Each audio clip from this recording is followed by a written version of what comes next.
Many people remain unaccounted for in Florida following Hurricane Michael. Today, search crews are taking on the dangerous task of sifting through debris and rubble in search of survivors. Omar Jimenez reports after the storm. Let the sheriff know if you need something. Florida's governor and the Federal Emergency Management Agency's administrator tour the communities most impacted by Hurricane Michael. We have 11,000 people registered for FEMA right now. We just had a conversation about how fast the FEMA resources will come out.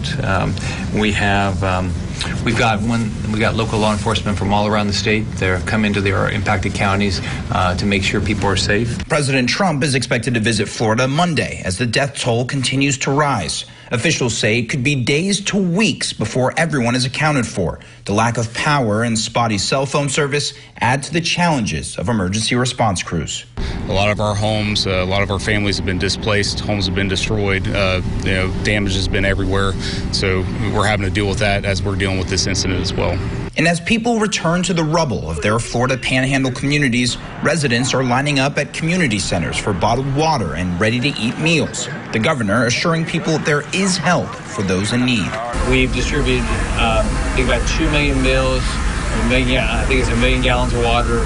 We're making sure there's fuel around the state. So I know everybody wants to get back to their house. You got to be safe. In Mexico Beach, Florida, I'm Omar Jimenez.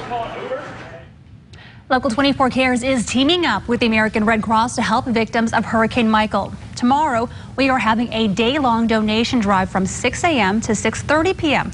It's easy to donate. Go to our website, localmemphis.com, and click on the Donate to the American Red Cross button in the middle of our homepage. You can also text Michael to 90999 to make a $10 donation.